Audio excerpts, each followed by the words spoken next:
Welcome into the Green 19 podcast from JS Online and PackersNews.com. I'm Kassidy Hill, joined by Ryan Wood and Tom Silverstein. As you can tell, we are not all together on this Sunday evening following the Packers' 40-33 loss to the Philadelphia Eagles.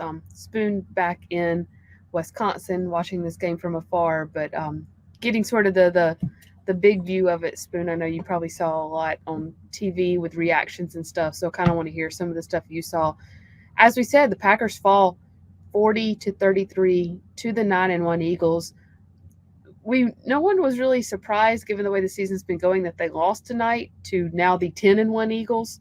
But maybe it was how they lost it. Offense moved the ball well. Of course, Aaron Rodgers did leave the game towards the end of the third quarter with what has been tossed back and forth between calling it a rib injury and an oblique injury. Aaron Rodgers referred to it as a rib injury in his post-game press conference. Of course, he has the broken thumb as well. And then Jordan Love comes in, plays quite possibly the most decisive we've seen him yet, albeit against a defense that had not game planned for him, and leads 2-1. One touchdown drive and a field goal drive, and then Packers try an onside kick that they do not recover. Rush defense gives up 360 yards. Defense overtold gives up almost half 1,000. What total was around 500, I believe. So a lot to get into in this game. Let's just start really, really quick, and we don't have to completely dive into this yet. Let's just start really, really quick with a quick hitter view of what this means for the Packers with Aaron Rodgers. Is this quite possibly, I know you both, Ryan, you were in on his press conference. Spoon, you got to listen to it. Does this feel like this might have been the last time we saw Aaron Rodgers play this season? Is this Jordan Love's team? Rodgers said he wanted to play while they were still mathematically in it. Are they mathematically in it anymore? Ryan, I'll start with you. Do you feel like this is the last we've seen of Aaron Rodgers for this 2022 team? It feels like it could be, because when we talk about oblique or rib, that's a tricky injury to heal for someone that throws a ball for a living. Everyone knows, if you follow us, I'm a big baseball fan. You get an oblique as a pitcher, that's like a 2-month injury. You're out 2 months. If you're Aaron Rodgers, that's the same type of movement. You got to use the torque from your side. The more you do that, the worse it's going to be. It just, I know, Spoon, you wrote the column this week that this should be it for Aaron Rodgers. And until the injury, I said it on our podcast last week that I felt like Aaron Rodgers deserved the Chicago game. But now you throw an oblique.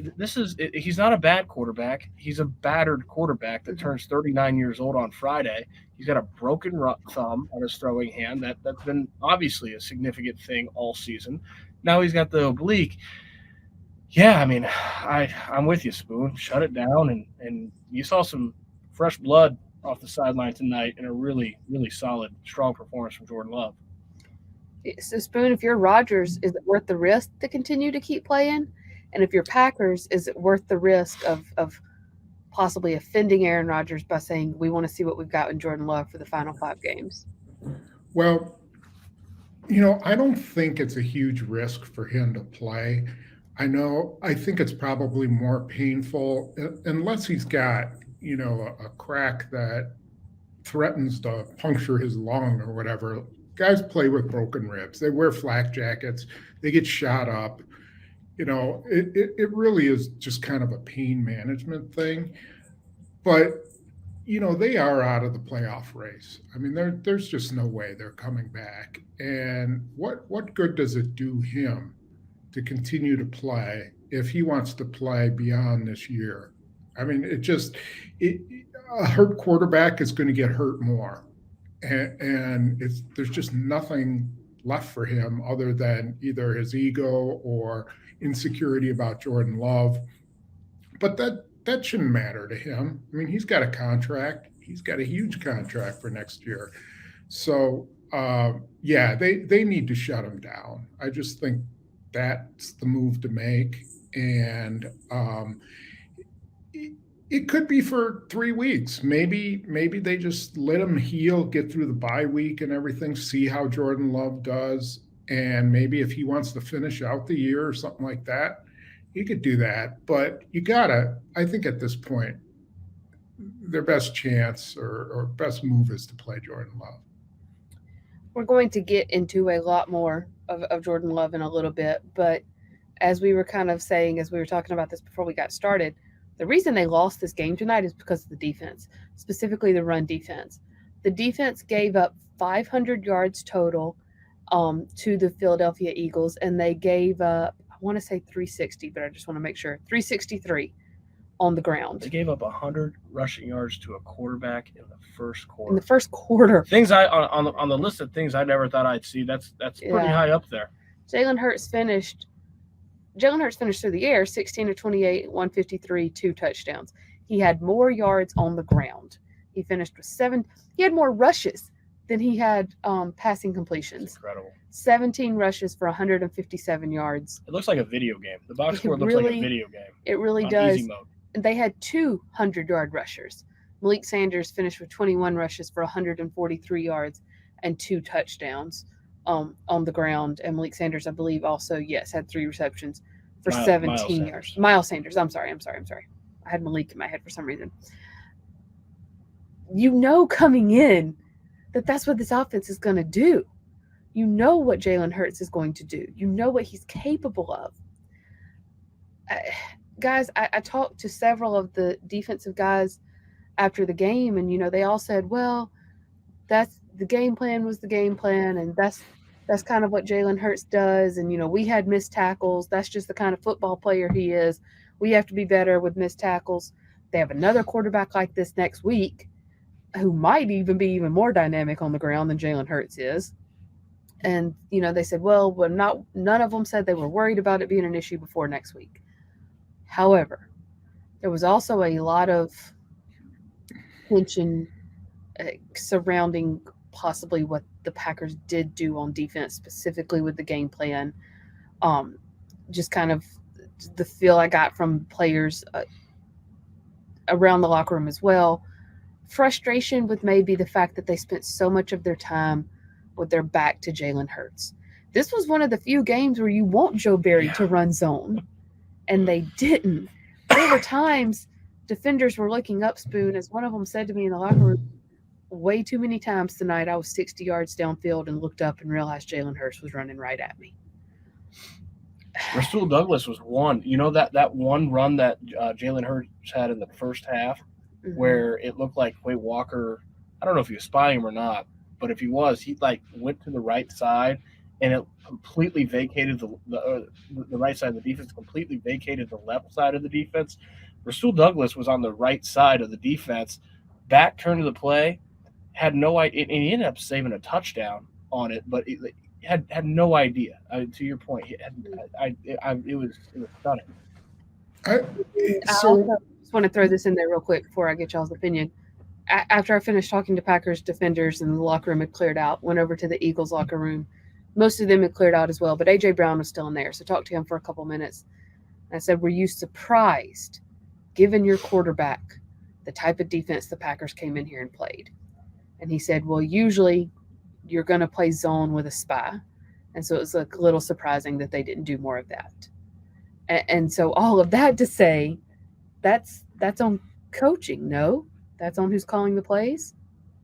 Yeah, I mean, let's go back a couple of weeks, and the dysfunction, said it after the Tennessee game. Once you have all those broken coverages and guys looking around at each other, it's pretty clear that either they're not paying attention to what the coaches are telling them, they don't believe in what the coaches are telling them.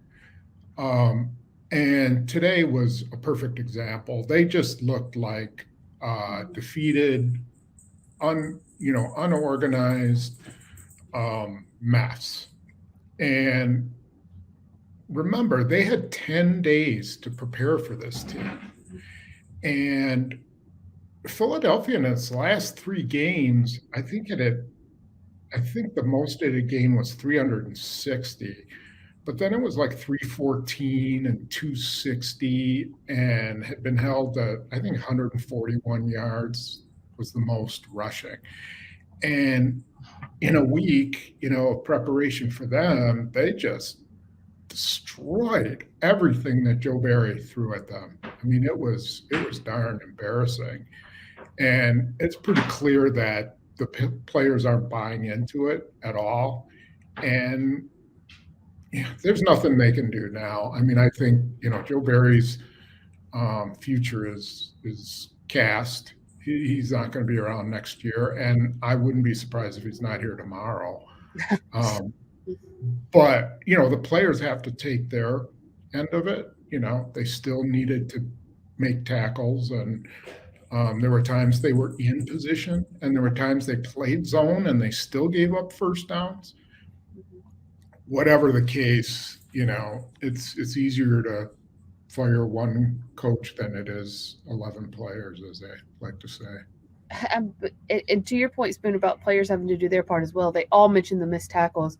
I mean, my gosh, Ryan, the very first third down, Jalen Hurts made it look easy. And I think, I want to say Philly's first 3 third downs, Jalen Hurts picked up all of them with his legs. And there were, that first third down that Jalen Hurts picked up, we counted, what were there, like 4 missed tackles? It was something insane like that. 24-yard run on 3rd and 10 on the first third down of the game, and 28-yard run on 3rd and 6 on the second third down of the game. Yeah. And where he had Darnell Savage only had 1 missed tackle, and that's because he only played 3 plays. He only played 1 play. 1 play, that's right. And so that's another thing. Look how long it took them to make that move, to create to eliminate the problem. And Rudy Ford goes in. Ford made a couple. Yeah. Rudy Ford goes in there and strips the ball, helps change the game around. Keyshawn Nixon just played like a madman everywhere. And I didn't get a chance to watch him as well as I would have if I were there on defense, but I don't remember him getting scorched at all on defense. I don't know how many tackles he missed, but what are they doing? Why haven't they played Rasul Douglas at safety? It's been an issue all year long with Darnell Savage, and they've got Rasul Douglas one-on-one, man-to-man with Quez Watkins. Are you kidding me? At the end of the first half, he can't stay with that guy. And he did. He actually did, but they knew he couldn't, and they threw the back shoulder because they knew he'd be doing everything he had to do to try to keep up with Quez Watkins. I could go on. Forget. It's just bad. You feel about looking defeated? That was the missed tackling when they looked defeated. And we've all seen this defense play early in the season. So we know this defense can tackle. This defense early in the season was tackling. Tonight, they couldn't tackle a lick. It's not like they just forgot to tackle. You don't just forget how to tackle. This is a defeated defense. And it's just they started the season. I thought they played at a pretty good level. Not great, but they were good. By midseason, they were average. They were perfectly average. They're terrible now. And Kassidy, we've got a late flight out of Philly tomorrow. I think Spoon, you'll be at Mount LaFleur. But the question has to be, what's the virtue of Joe Barry being your defensive coordinator? What's the reason for that? Whether it's against Chicago next week or next season, like what is he providing that's good? 10 days to prepare for that. What are we all missing here? And I thought it was especially interesting when you consider that, like, versus Tennessee, they put all their attention on Derrick Henry, and it kind of worked on the ground. And then you come into this game, you know Jalen Hurts is going to do the same thing. And so very different gameplay, very different runner though. Right. I guess it just night and day different though. It felt like it was sacrificed, like versus the Titans, they put all their focus on Derrick Henry and they sacrificed the pass defense. And tonight they put all their focus on the pass defense and it sacrificed the run defense. It just feels like he can't call a complimentary game, maybe. I don't know if that's the way to describe it. Yeah. Yeah, that's part of it. I mean, let's look at this. To me, is what um, capsulizes what's happened on defense. Your very best players, Jair Alexander, Kenny Clark, um, Adrian Amos, they're not doing anything. I mean, they're not producing. And we know those are good players. They're solid, very good players. Jair Alexander is having a terrible year. Kenny Clark has disappeared. And that's partially coaching. I mean, they got to be put in the right positions. They have to be completely secure with what they're doing. And you put your best players in the best position. And I don't see that happening. It seems like ever since Rashawn Gary went out, they've been like, oh, what are we going to do? I don't know what to do. What are you going to do? What's funny about that is that they got some plays tonight from JJ Enigbari and Justin Hollins. That's funny about that. They actually went after, like, they sent pressure more tonight than I feel like I've seen them do in all season, maybe. And I mean, Holland comes in and he's been here for 4 days and he sets the edge better than some of these guys have been doing for weeks. Well. Exactly. But even like Quay Walker today looked totally out of sorts, just like he didn't know where he was exactly supposed to be. And after, you have all that time to prepare for a team, something's not right.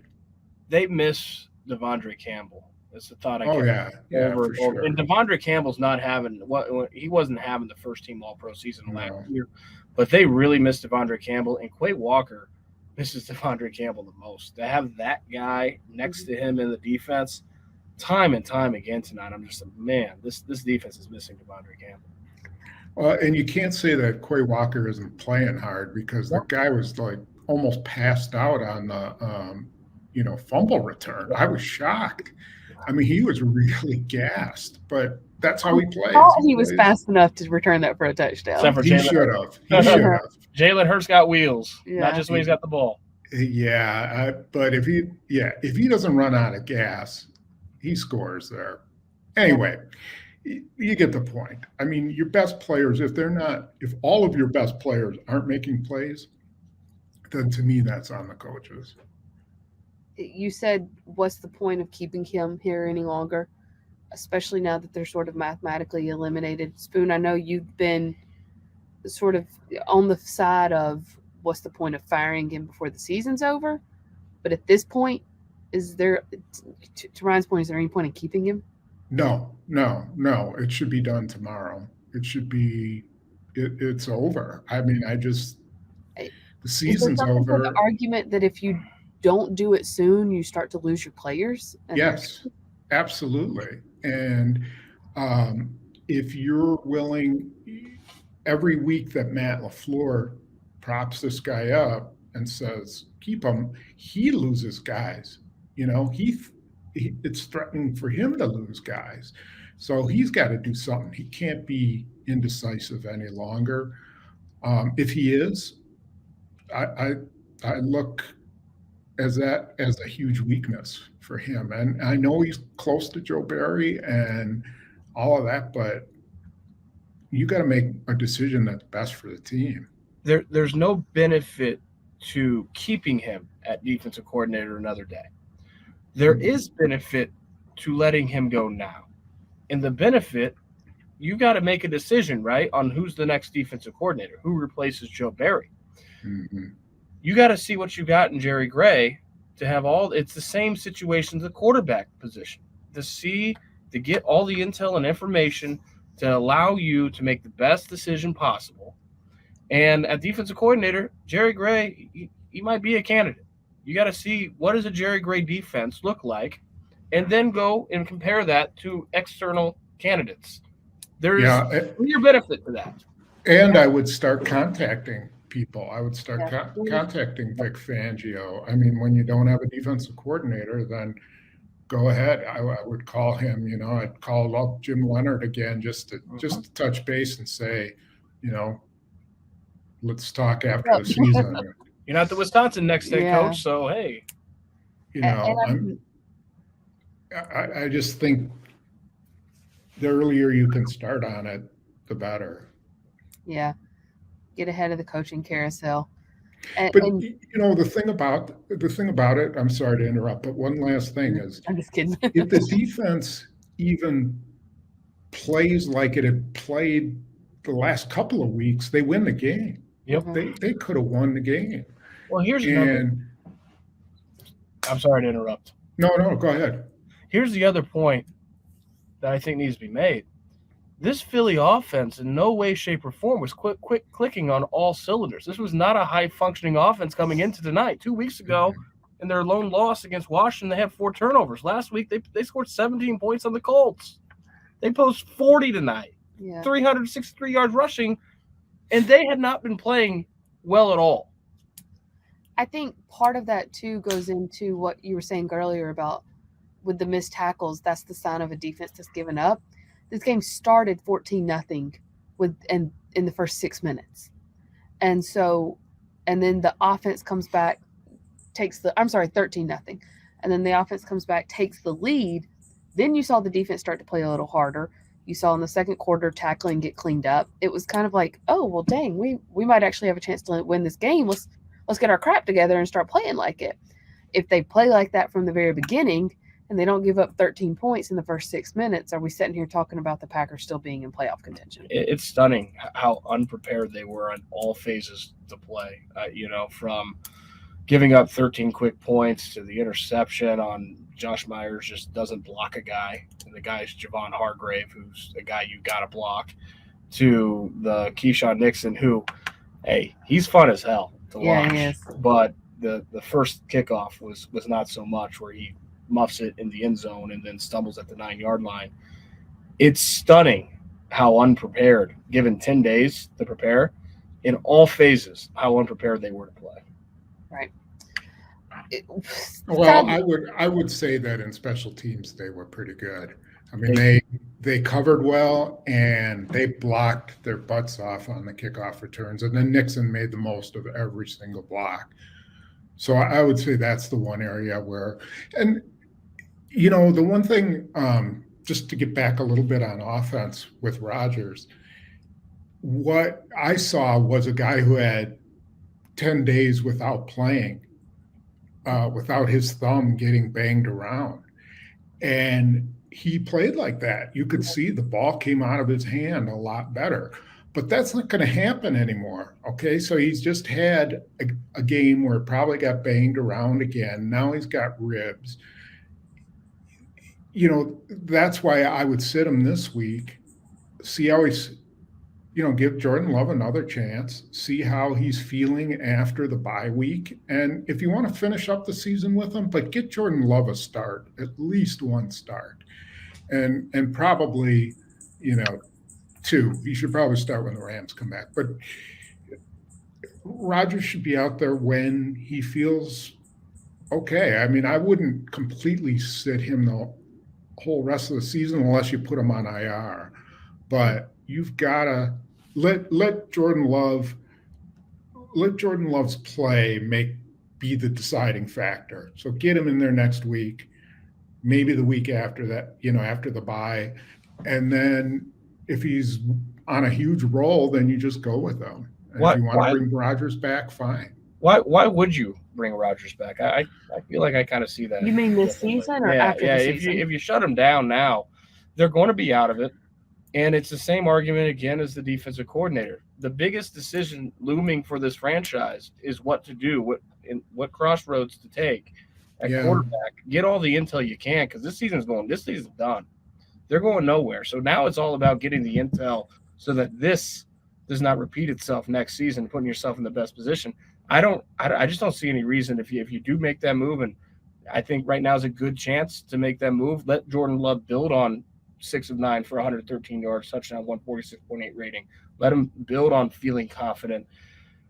I guess my point would be is if he crashed and burned Let's say he had a good game. Let's say against the Bears, he goes out and is, 9 for 33 or something like that. And you just decide, okay, we know he can be good, but, we want to try to finish the season strong. I don't know. You're probably right. Probably right. They should just make a decision and go with it. I mean, you've got to think because it's easy to look at his stat line from tonight and look at what he did coming in and get enamored easily. But again, this is a quarterback the Eagles had not prepared for. You always think on paper that a quick change at quarterback would benefit the defense, but rarely is that the case. It feels like it benefits the offense. You know what was a bigger deal than that, though? A much bigger deal is that Jordan Love only faced soft two-shell defense. Yes, and that was the next point. Yeah, that was really the thing. And he had Christian Watson's speed. I talked to him after the game, and he said he went back to the drawing board after that Kansas City game last season because he knew that that's on film now. He was completely unable to pick up the blitz, to read the defense, the pressure. That's on film, so it's going to keep happening. He better get better at that. The real test for Jordan Love was not tonight because he didn't face any blitzing. It was all soft two-shell. The real test is when that happens again. But it's going to. He knows it's going to be different when he's getting blitzed. Yeah, and I think if he would have hit that pass to Cobb across the middle in the end zone, that would have been really impressive if he could have made that play. He threw it a little bit behind him. And that would have told me, okay, that's beyond just hitting Christian Watson on a crosser where he's pretty open and then he turns it into a touchdown. But he still made some good throws. I would have liked to seen him run on one of those two plays, either the Cobb play or the play through to, I think, Watson and threw it low. Go ahead and run those. Yeah. Use your legs like Jalen Hurts does. That Cobb play, he had a lot of grass. How much of that do you think, like, maybe because, like, his first instinct would have been to run in the past, do you think any of that is Tom Clements sort of pounding into him, always look for the pass until the last possible option? Or is that when your instinct has to take over? I don't know that from what I've seen of him in his career, that his first instinct has been to run. I don't think that I felt that way about him. I'll say like he was like that in college. We were talking about it in the press box. I personally was okay with him not running there. I felt like the situation of the game, you're down 10. You need to be taking shots at the end zone. You got to score a touchdown as quick as possible and then waste as little time possible getting the field goal if you don't get the touchdown. So to me, I felt like it was a good fit for the situation, but I thought he looked a lot more comfortable getting out of the pocket tonight than at any point. Of all the things that the decisiveness, the quick release, the accuracy, his best throw of the night was the one to Aaron Jones on the sideline that Aaron Jones dropped. Yeah, all those that was a good throw. Yeah, it was really. Me and Pete Doherty looked at each other after that throw. We're just like, wow. Of all the things that he did well, I thought add to the list, he got out of the pocket much more comfortable, much more natural than I've ever seen him tonight. Yeah. So will be interesting to see what they do. Do you think that's a decision they make tomorrow, Wednesday, or Sunday at 10:30? Yeah, it'll be Rodgers won't practice Wednesday. He'll say, we'll see how he's doing on Thursday. Won't practice on Thursday. And then on Friday, they'll say we're going with Jordan Love, Well, if he does say it on Friday. If he does say it. We might just find out when Rodgers isn't active next week. Yeah. Or active and doesn't play. Yeah. I'll tell you one decision he should make is never take Christian Watson off the field, ever. Right. Don't let him rest. He's turned the corner so quickly. It almost makes you wonder what this offense could have been if he had not been injured and turned this corner. Yeah. You so want to see what him and Romeo Doubs together could do. It would be really interesting. And that's why what you say, Ryan, is accurate. Why not just let Love finish the year and see what he can do with two guys who are going to be the future next year? Did you think you get Romeo back by next week? I bet they wait till after the bye, but he was getting close, right? He was with rehab this week. It's the first time we've Yeah. seen him out there. Yeah. I mean, they don't want to screw him up either. It's like you don't want to throw him out there early and it gets worse, and that's something he's got to have surgery on over the off season. Just take your time. You got the bye week. If he comes back after the bye, they'll be fine. It's not Not, like they're making a playoff push. not in any way to be like, okay, well, time to close the book on the 4-time MVP Super Bowl champ. Let's move on. Not in any way to just immediately like look past that. He's still Aaron Rodgers. But when Jordan Love threw that pass to Christian Watson tonight, and Christian Watson turned upfield and took it, was there any part of you that went, well, that's the future? Oh, heck yeah. Yeah, absolutely. I mean, Christian Watson's the future for sure. And then it's just, okay, who's going to be throwing him the ball? That's kind of what I tweeted at the time. Who knows how this Jordan Love touchdown is remembered, but it's clear that Christian Watson has star quality. But I want to get your opinion on something. I wasn't here in 2007 when Aaron Rodgers came in off the bench for Brett Favre, and as lore has it, gave the first glimpse of what Aaron Rodgers might be. Did it remind you at all tonight of that game? Yeah. I think we had a little bit more of an idea of Jordan Love than we did of Aaron Rodgers back then, because Favre never missed a game. The guy never hardly missed plays. With Love, we've seen him start a game. We've seen a lot of him in preseason. We've seen, in some other situations. I thought that it was similar. It was similar, but I felt like I knew less about Rodgers than I knew about Love this time. Like I had seen Love, you could see he's got the talent. You could see he could make throws. You just hadn't seen him really do it in a high level position like today. And it sure looked pretty good. I don't know that means he's the next Ryan Tannehill or if he's, Jared Goff, or if he's Josh Allen. I don't know what it means, but he looked more like an NFL quarterback today. How long did Brett Favre play before that? When did Brett Favre come in to Green Bay? 1993. Yeah. So that would have been 14 years. Yeah, I'm sorry, it was 92. He came in. He started in the fourth game of 92. Okay. And he didn't miss a game until 2010. So 92, 2007, that's 15 years later.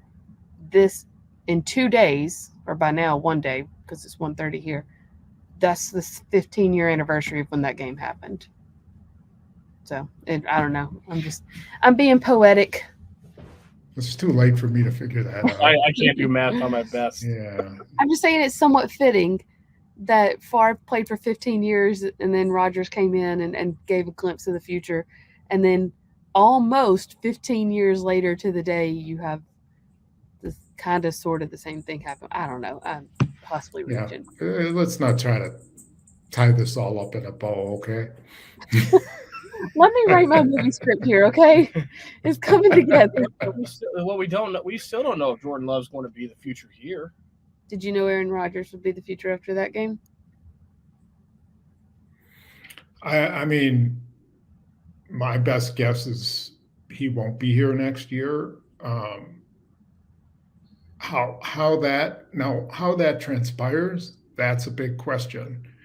Can they get someone to trade for him? Then they should.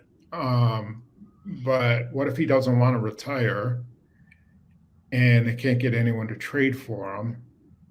I don't know how they cut him and not take the massive cap hit. I have to figure that out, what exactly happens. Pete and I were talking about what if they cut him now, what would happen? Would someone pick him up on waivers and just take his contract? that would be like the best case scenario for the And then he'd be Packers. so upset. He'd come back next year and have an MVP season. Oh yeah, I mean, you got to Guaranteed. expect that. The Lions would pick him up, and then he'd come in and throw for 12 100 touchdowns yards. against them in 2 games. But that's what happened with Favre. He came in and beat the crap out of the Packers twice in '09, and then it was over. So you just kind of got to suck it up after that. I'm only confident of two things. One, Aaron Rodgers is not retiring because nobody walks away from $59 million guaranteed. Two, the Packers are not cutting him. Yeah, Put up I with a just lot of don't. hurt I have to do some more research on how they pull this off during the off season if they decide they don't want him. That it still seems a little crazy to me that we're sitting here talking about not wanting Aaron Rodgers anymore. I mean, is that just reactionary? It's life. It's life in the NFL. People get old, and that's why we put our parents in nursing homes. It's like we don't want to do that, but it's the fact of life. There's nobody who understands that better than Aaron Rodgers, whose entire career started because of that. Yeah. Right. Yeah. Guys, there's still a lot to discuss with Aaron Rodgers as the next couple of weeks go by. One thing I did want to mention tonight, possibly a bright spot. I don't know if you can say there's a bright spot, but arguably his best game since the beginning of the season. A.J. Dillon had 8 rushes for 64 yards and a touchdown, including a 20-yard touchdown. It honestly felt like he had disappeared in this rushing game at some point. And some of that is Aaron Jones, but this was supposed to be a 1-2 punch, and we had not seen it work the way it was supposed to until tonight. So and you know why it worked tonight? Because it was the 19th ranked rushing defense in the NFL. Yeah. No, because Aaron Rodgers was under center. I mean, he was under center more than he'd been at any time. And A.J. Dillon he needs that running start. It's not like Aaron Jones who can cut on a dime. A.J. Dillon is an eye back who needs his quarterback under the center as often as possible. There, not even under center, but there were a few times that, because I've made a note of it, they went like full eye, like Rodgers under center, DeGuara fullback, Dillon running back. They did that a few times tonight. Yeah, I honestly thought that A.J. Dillon could have had more than 8 carries tonight. I thought he was churning it out. He had 1 20-yard carry and 1 touchdown run all season in the first 11 games. Yeah, He equaled that on 1 run. It was one of those games that keep giving it to your sledgehammer. And yeah, they kind of lost track of the run. Was that the first series of the third quarter? I think they ended up with 2 runs. They got like 4 yards, and they faced like a 3rd and 5 or something like that. But the first series of the third quarter is actually where they went. Nixon had a 52-yard return. Yes. To like the 48 or something like that. Oh wait, I'm thinking of a different drive then. But I'm sorry. I'm thinking of in the second quarter at the end of the half. They went Dillon, Jones. There was one where they went like Dillon, Tunyon, Dillon. That may have been the first drive of the second quarter. It was the first drive of a quarter. Whichever one that was. I'm sorry, Spoon. Go ahead. I had my quarters. I had my drive. Well, there was a point there where they kind of forgot about the run game a little bit. I mean, I understand it because Philadelphia, I think, started going with like a 5-man line and bringing the safety up, and they felt like they had to pass the ball. And Rodgers was throwing the ball pretty well, so I guess I didn't have a problem with it. But I don't know. One of the they best just didn't get those guys enough carries. Felt like one of the best parts of their run game tonight, and something that it may have been the case all season, and I just hadn't noticed it, was there were several of their big runs had Josiah DeGuara right out front as the lead blocker. Mm-hmm. They've used him as a fullback a few times, but I don't remember seeing him be the lead blocker that much. Buffalo. As he was tonight. Was he in Buffalo that much? And I mean, he's a good blocker. Yeah, They picked up, I mean, there were some straight up the gut, some off tackle. There were a couple of Jones runs to the sideline where he acted as lead blocker there as well. He kind of followed them around and gave them a lane all night. Rodgers played well, but they didn't protect all that great. And they got hurt on some sacks. And what's the best way to slow down whatever that defensive performance was? By keeping the Philly offense on the sideline. And what does that? Running The run game. So for those two reasons, I completely agree with you. Yeah. Well, guys, as we said, they have another running quarterback coming up this next week in Justin Fields. Do you feel confident that they can get their act together in the rush defense between now and Sunday in Chicago? Not at all. No, but it's also, to me, a different game. Like, Philadelphia has one of the best offensive lines in the NFL, and Chicago doesn't. And Chicago, I mean, I'll take Philadelphia's wide receivers in place of, ahead of Chicago's. And I'll take Jalen Hurts as a passing quarterback over Justin Fields 100 times over. Yeah. So, yeah, he could hurt him running the ball, but I just think it's a little bit of a different animal because of how good the Eagles are versus Chicago. Do you want to place your bets now on who the Packers quarterback will be in that game? Yeah, I'll take Jordan Love. Ryan? I'll agree. Putting my money on Danny Etling. Yeah. At one point tonight, and maybe this just shows like the ease with which Jordan Love was going to approach this. And he came in looking pretty relaxed. I mean, Aaron Rodgers is clearly in the locker room, not coming back out. Most of the time you would think to look down to the sideline and see the quarterback like helmet on, warming up. Jordan Love is standing there in a beanie talking to the tight ends coach, hasn't even begun to look for his helmet, hasn't picked up a ball yet. He didn't put his helmet on until they went out there to get the kickoff back after the Eagles scored. And I honestly don't even know if he threw a ball before he got out there. I would assume he would have had to. The TV people said that he did, that he warmed up. I watched him for a long time and never saw him pick one up. Did Rodgers spend any time with him in between series when he was playing? I didn't see him near the sideline at all. Aaron Rodgers? No, he didn't. Yeah. And there was like someone on Twitter saying that Aaron Rodgers was on the bench. I scanned that bench backwards and forwards and couldn't find him. Oh, you don't think he came out? I thought he did come out. I didn't see him come out of that tunnel. If he did, he had a hood up and a mask on or something. Yeah, because the TV said that he was heading out. They showed him. He was just had a T-shirt on. He was heading out to the field.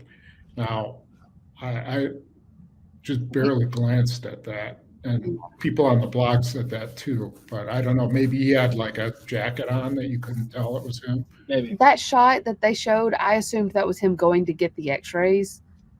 That's what I thought too. But people were saying, but they kept saying on TV that he was heading out to the fields. Who knows? I don't know. He wasn't. I'm just saying I looked several times and couldn't find him. Okay. Yeah, I believe you more than I believe Chris Collins. I never saw him coming back out that tunnel. So yeah. I kept looking. The only people that came out of that tunnel that I saw were in photographer's vest. So okay. Well, anyways, I believe you guys. I'm glad we've got you fooled then, Spoon. We will head back to Green Bay tomorrow. Spoon, will you be there from Outlet 4 tomorrow? Yep, I'll be there. So we'll have coverage from that on Monday afternoon, in case it's Monday morning by the time you listen to this. And then we'll be back to it on Wednesday as the Packers get ready to prepare for the Chicago Bears, and quite possibly a lot of changes on the horizon, or maybe not. Maybe we're jumping the gun on all of this. But whatever happens, we will be there to cover it for you all on PackersNews.com, and make sure to continue to read our full wrap-up coverage on PackersNews.com from this game. Ryan, you've got stuff from Jordan Love, correct? Correct. I've got stuff from the defense, and then we'll have you fully covered from the wrap-up here in Philadelphia. As always, guys, thank you so much for your time. We'll see you next time. This has been the Green 19 podcast from JS Online and PackersNews.com.